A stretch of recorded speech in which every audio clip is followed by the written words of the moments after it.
咁各位同學你好，咁之前應承咗大家啦，如果咧有啲咩資訊想補充咧，我都會盡量咧拍片俾大家。咁拍片嘅好處之前講咗啦，就係大家咧都可以重複睇我嘅片段嘅。咁我今日而家係星期一啦，咁我希望我可以喺今日之內啦，可以拍到以下我心目中咧想拍就係拍3條片嘅，希望就可以拍到呢3條片俾大家啦。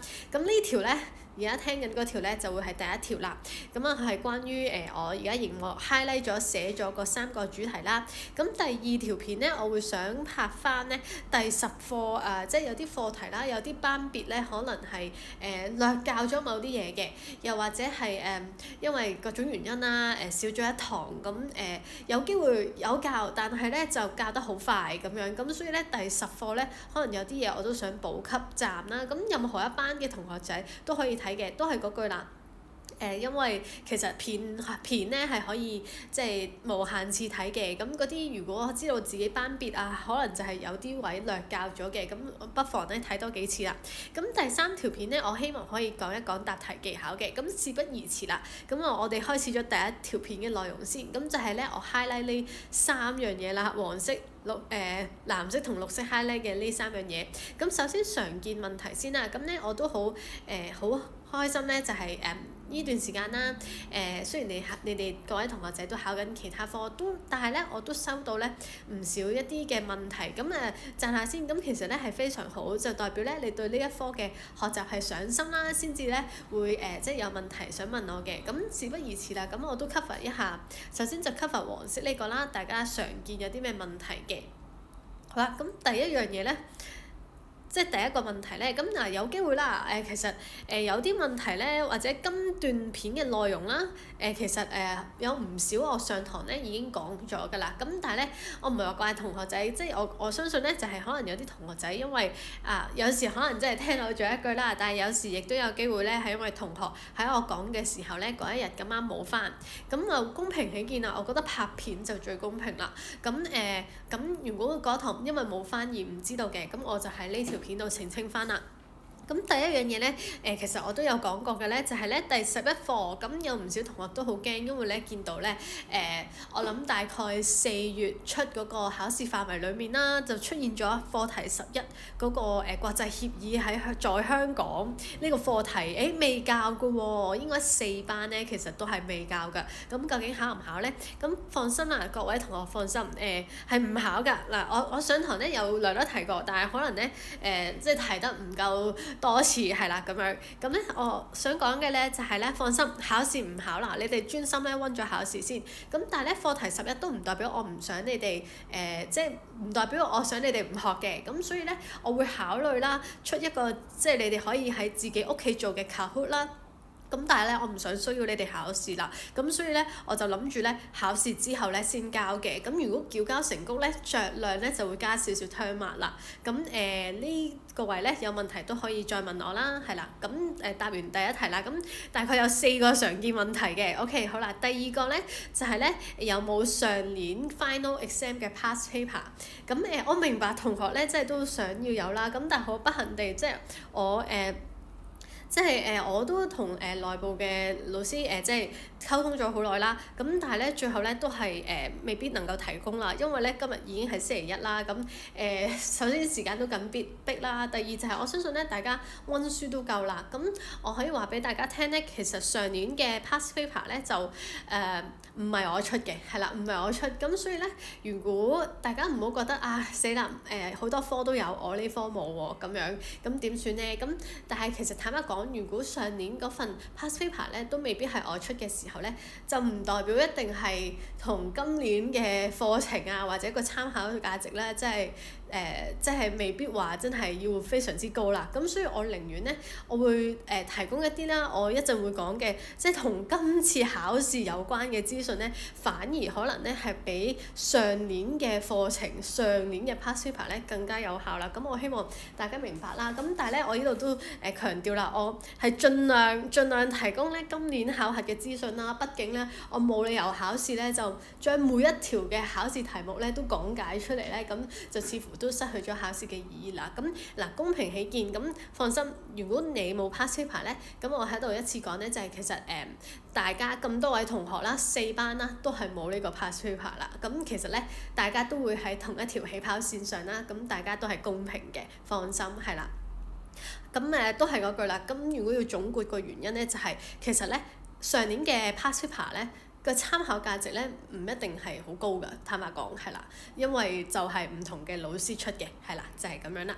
咁好啦，第三條啦 ，OK 係啦。咁咧，咦？考試係咪有挑戰題啊？係啦，我 highlight 咗黃色就係大家嘅問題啦。咁咧就係嘅。咁咧請大家咧記住要上翻公民識建咧呢一個自學平台啦。咁其實咧上網咧打呢個平台名咧會揾到㗎啦。咁有需要咧我 Google Chat 咧再 send 翻條 link 俾大家。咁咧我考核嘅咧就係呢3篇文章啦。有機會要請同學仔咧自己咧揾翻依個平台上面公民識建呢個平台上面咧嘅呢3篇文章，好似新聞咁樣嘅，去自己睇翻啊，係啦。咁因為咧之前我上堂咧亦都有提過啦，因為咧挑戰題係挑戰嘅性質嘅關係咧，咁恕我未能提供任何嘅 tips 啊，我唔會教你呢3篇嘢嘅內容嘅。咁如果咪就 forfeit 咗即係挑戰嗰個意義啦。咁但係咧有樣嘢公平就係咧，萬一啦你上唔到呢個平台咧，請你盡快話俾我聽啊，我會盡快咧揾解救辦法嘅。咁但係咧個 login 嘅登入咧，其實我上堂都提過㗎啦，就係同你哋中文科嘅篇篇流形嗰個登入嘅 login 係一樣嘅。咁但係萬一有困難咧，請你盡快 Google Check 我啦，係啦。好啦，最後一題常見嘅問題咧，就係咦係咪咧齋睇我嘅精讀筆記就得啦 ？OK 好啦，邊度有精讀筆記咧？就係相信咧大家如果冇 miss 到即係最後一堂嘅 CES 堂咧，都大概可能知道就係我喺你嘅Google 唔係 Google 唔好意思，係 Note Note 咧upload 咗呢個期末考試資訊嘅，班班都有㗎啦。咁咧我呢度咧就 upload 晒啦，考核嘅10課1至10課咧嘅精讀筆記，呢啲咧就係我成日講嘅雞精筆記啦。咁我頭先咧想講嘅 point 係乜嘢咧？係啦，望翻先，係啦。咁係咪睇呢10份筆記就得咧？咁咧記住咧就唔係嘅，係啦。咁其實筆記咧係課題嘅重點啦，幫大家溫習嘅。咁其實咧呢樣嘢咧唔係淨係睇精讀筆記就得呢樣嘢咧，其實咧喺上一次統測咧我都有提過大家㗎啦。咁就係咧書同埋筆記啦都一樣要睇嘅。咁但係咧因為我就係知同學仔辛苦啦，有機會下學期要溫晒2本書。咁我可以強調咧即係可能一啲次序俾大家參考啦。咁第一步你可以溫咗筆記先嘅，咁但係咧可以同步進行嘅咧，其實就係配合翻你本書一齊溫啦。咁可能嗱。我會咁講啦，即係因為我都上堂有講過咧即係溫 B 書會係即係溫 B 書即係下學期呢本書啦，溫 B 係下學期用嘅，會係考核多啲嘅。咁所以如果咧你見時間都唔係話好充足嘅時候咧，你當然可以以精讀筆記為即係為一個即係為一個大綱咁樣去溫啦。咁但係咧都最好配以溫 B 書嘅。咁所以我嘅角度咧就係如果即係時間有限咧，你就攞呢2樣嘢嚟溫啦，雞精筆記同埋溫 B 嘅書。咁你見到我忽略咗邊本書咧？就係溫 A 嘅書啦，冇錯。咁其實咧，如果你真係要取捨嘅話咧，咁我就明白嘅。溫 A 嘅書可能咧而家依個時間啦，已經星期1啦。如果唔夠時間睇咧，我會建議你即係最後咧先再睇，即係 lastly 咧先睇溫 A 嘅書啦，係啦。咁但係咧雞精筆記啦同埋溫 B 書咧，我係強烈建議咧大家咧係要睇嘅 ，OK 係啦。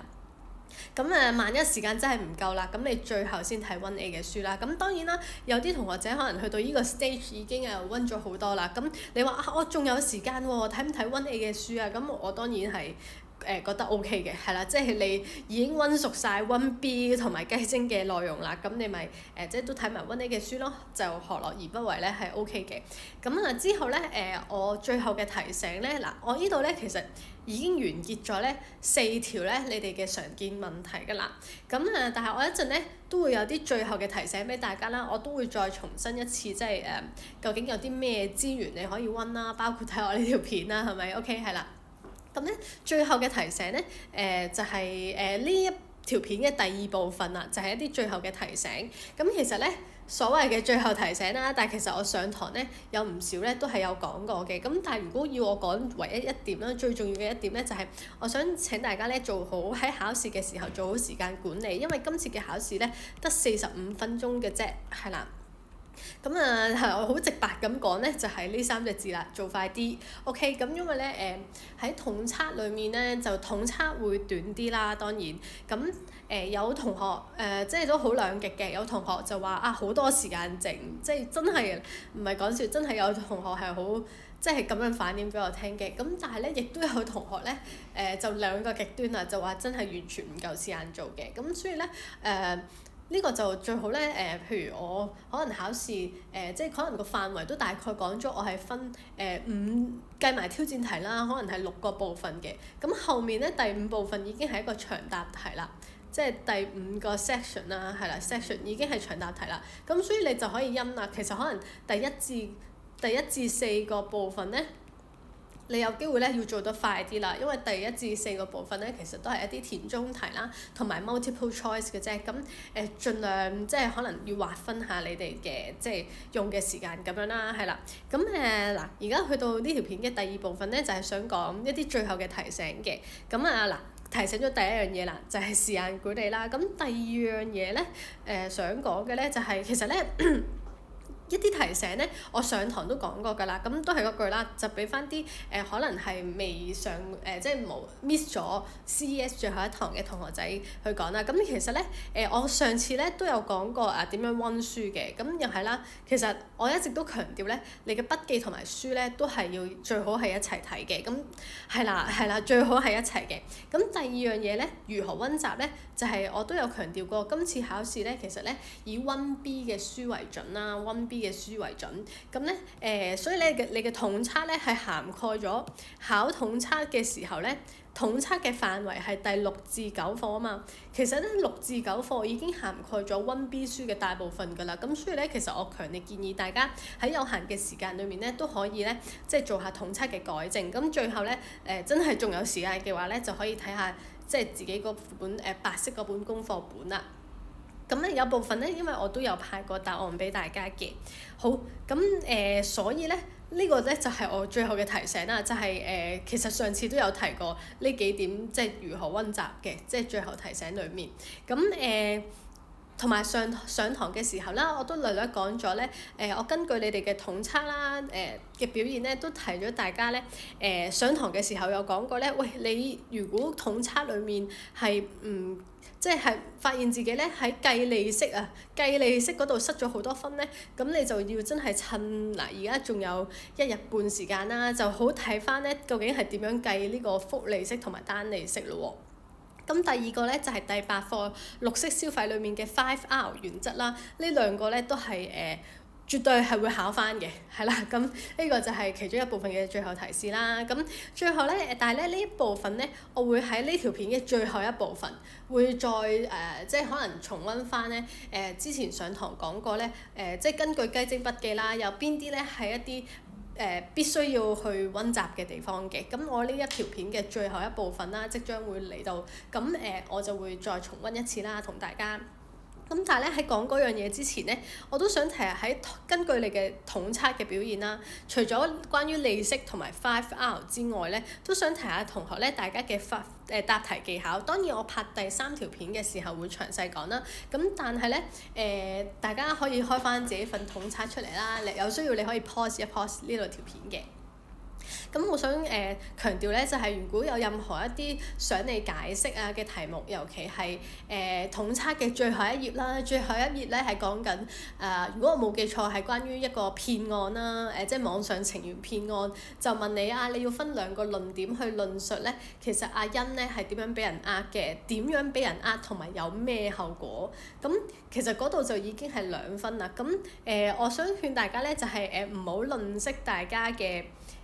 即係唔好吝嗇大家嘅文字，你最好咧係寫多幾句，得幾句啦。尤其咧好多同學，你睇翻自己嘅統測，再對翻即係我俾你哋嘅標準答案咧，你可以望到咧就係好多同學咧可能係有寫到阿欣點樣俾人呃，但係咧冇講到阿欣如果俾人假設啦咗啲個人資料之後咧，究竟咧係會有啲乜嘢結果嘅，係啦。咁個後果係啦，個後果啦就可能係盜用資料。OK，咁有啲同學仔就講完啦。咁但係咧盜用資料會有啲咩後果咧？例如可能係會俾人盜用身份去做一啲非法嘅事。其實如果講到呢度咧，你又會即係多翻少少分咯喎，咁所以其實咧係想你哋咧解釋，即係論述得咧遠少少嘅。OK，咁呢個咧就係想提翻大家個答題技巧啦。咁另外咧就係數據題嗰方面咧，就希望唔好大家咧將所有嘅數據抄出嚟啦。即係假設佢可能假設啦，我唔知啊，即係可能佢數據裏面係俾一啲 pie chart 你啊，有一部分係80%。有一啲咧就係唔好意思 not in scale 貼呢度 OK 係啦。假設有大部分嘅嘢係80%嘅，咁然後剩低咧幾個平台咧，可能有啲咧只係20% 咁樣 OK 冇啦，係10啦，10%。咁其實咧，如果你見到咁樣嘅時候咧，其實可能80%呢一件事呢一個項目咧。即係我而家 highlight 紫色呢個位咧，先係嗰個重要嘅數據啊嘛。咁你就唔應該咧，而家其實呢張圖得3個數據，咁你就唔應該咧3個數據咧都仔細講詳細講啦。你應該咧係主要咧抽取重要嘅數據。乜嘢叫重要嘅數據咧？不外乎咧都係最大嗰個啦。咁其中一個指標咧就係佢係一個最大嗰個數啦。咁有機會咧就係佢反映到一啲嘢。咁呢個咧就係其中一個抽取重要數據嘅能力啦。咁咧你望翻自己統測裏面，咁有啲同學咧就將嗰個趨勢咧就可能每年都講嘅，咁就千祈唔好每年都講，因為咧其實如果係有數據俾你嘅話咧，其實佢係想喺你即係想考核同學仔咧，即係抽取重要數據嘅能力嘅。咁如果你將3個數係啦，譬如呢個我亂作嘅例子，即係80、10同10，你將3粒數咧都照抄落去嘅時候咧，咁就反映咗咧你就係唔識抽取呢個重要數據啦，咁就反映唔到咧你抽取重要數據嘅能力啦，係啦。咁呢度咧就係我即係第2部分就完結啦。咁咧即將咧好啦，呢度咧我唔多講啦，因為頭先已經講咗咧挑戰題嗰3個 topic 㗎啦。咁而家咧就開始呢條片嘅係第3部分啦。咁第3部分咧我就想 cover 翻咧我上堂咧有提及過啦，喺雞精碌屎裏面咧裏面咧仲有一啲重點嘅，係啦。咁因為我知道啦，可能咁多份碌屎都會覺得有啲部分咧都想睇下會唔會有多啲提示啦咁樣。咁都係嗰句啦，希望體諒咧就係其實我冇可能每一條考試題目咧都話俾你聽究竟係點樣考嘅。咁但係咧我希望咧即係以下可能剩翻少少時間嘅一啲提示咧係會幫到大家。OK 係啦。咁我上堂咧略略有講過咧，就係嗱我應該順咗序咧將 1A 同埋 1B 嘅資料咧擺咗一齊啦。咁當然有聽過嘅同學仔冇所謂嘅，你可以喺度就cut 咗佢㗎啦。咁但係如果你話都開始有啲唔記得㗎咯喎，所以我同大家重溫一次，即係當係導讀你哋，即係溫多一次書咧。咁歡迎咧都繼續聽埋落去，我希望咧都可以即係簡短少少咁講啦。咁咧第一課咧。其實咧係1A 書嘅，咁我好明白咧，就係上學期嘅嘢咧，你哋都好想知道究竟係有啲咩考咧，因為我講明即係未必會考好多啦。咁嗱，第一課咧，我呢度咧就圈採一個叫馬斯洛嘅需求層次論啦。咁我希望咧呢個層次論咧，大家唔係淨係背啦，而係都明白咧每個需求嘅即係嘅意思嘅。咁呢個咧就係其中一個咧第一課裡面嘅考核嘅一個地方啦。OK 係啦。好啦，咁咧第2課咁我就已經講完第一課啦。咁咧第2課咧我咧就應該係圈咗咧雞精筆記嘅第1頁、第4頁同第5頁嘅，係啦，我記得係 OK 係啦。咁咧第1頁咧就有呢度啦。咁我想強調呢個係第2課啦，雞精筆記嘅第2課嘅。咁有啲咩生活技能咧？我想強調即係我會或者咧係會考核啦，關於我依度啦。間住咗第3項嘅，係啦，就係呢一個啦，媒體和資訊素養。咁確保自己明白乜嘢叫資訊素養啦。OK 係啦。咁啊，係啦，明白咩叫資訊素養之後咧，嗱我因為第4頁都有提及過資訊素養㗎，呢度係第4頁啦，即係第2課嘅第4頁。咁所以咧呢度咧我都圈住咗㗎，咁確保大家咧都望一望啦。咁當然啦，你喺明白資訊素養之前，你都要知道咩係媒體啦。咁所以呢度我都圈咗嘅。咁另外咧就係呢度啦。呢度咧我就打咗3粒星星啦，咁其實我上堂嘅時候已經打咗㗎啦，所以你見本身都已經喺度啦。咁所以咧都想強調咧，就係呢4個角色咧你要明白係咩意思。除咗背誦媒體嘅呢4個角色之外咧，你都要知道咧每個角色咧係有啲咩意思嘅。好啦，咁其他咧都即係都睇啦，即係唔圈咧唔代表你哋就即係完全可以唔睇或者飛咗去，咁就唔係咁嘅意思嘅。好啦，咁咧我印象中咧，我上堂都有講過咧，第3、4課咧，因為我即係其實第3、4課咧我就冇圈任何嘢嘅，因為首先咧第3至4課嘅雞精筆記咧其實咧都唔係好長嘅啫。咁二嚟啦就係咧佢即係學有啲地方咧其實例如呢啲啦咩友誼啊等等，其實佢嘅學術性唔高啦。咁恕我咧其實咧就冇任何嘅 highlight 啦。OK 係啦。咁好啦，到第5課啦，咁咧我會考核咧。係啦，呢度係1A 書嘅最後一課啦，終於係。咁第5課咧，我就會考核大家咧多元共融嘅概念嘅，係啦，即係啦，咁所以咧請確保咧大家都明白乜嘢嚟㗎啦，多元共融 ，OK 係啦。好啦，咁講完咧之後咧就會去到1B 書啦，嗱都係嗰句 1B 書記住咧都要配合書一齊嚟睇啦。咁亦都會係今次考試咧嘅考核嘅重要嘅地方嚟嘅。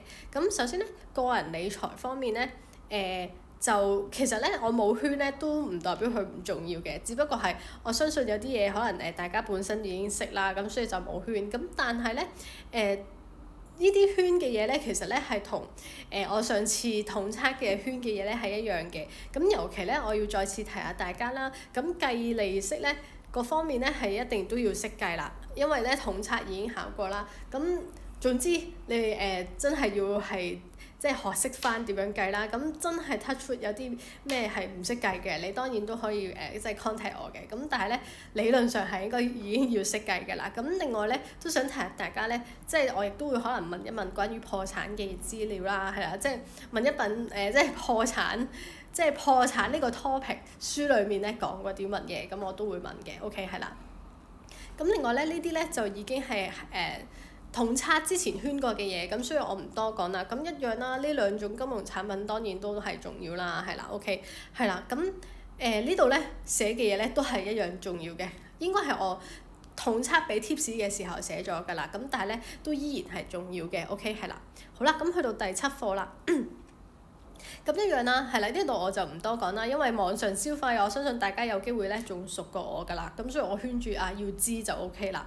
咁係啦，都冇乜喎，係啦。咁當然啦，都係嗰句啦，我冇圈任何嘢唔代表佢係唔重要㗎，畢竟咧我又要再次強調，第7課咧係 1B 書裡面嘅，咁所以 1B 書咧都係一本今次考試咧係重點考核嘅書嚟嘅 ，OK 係啦。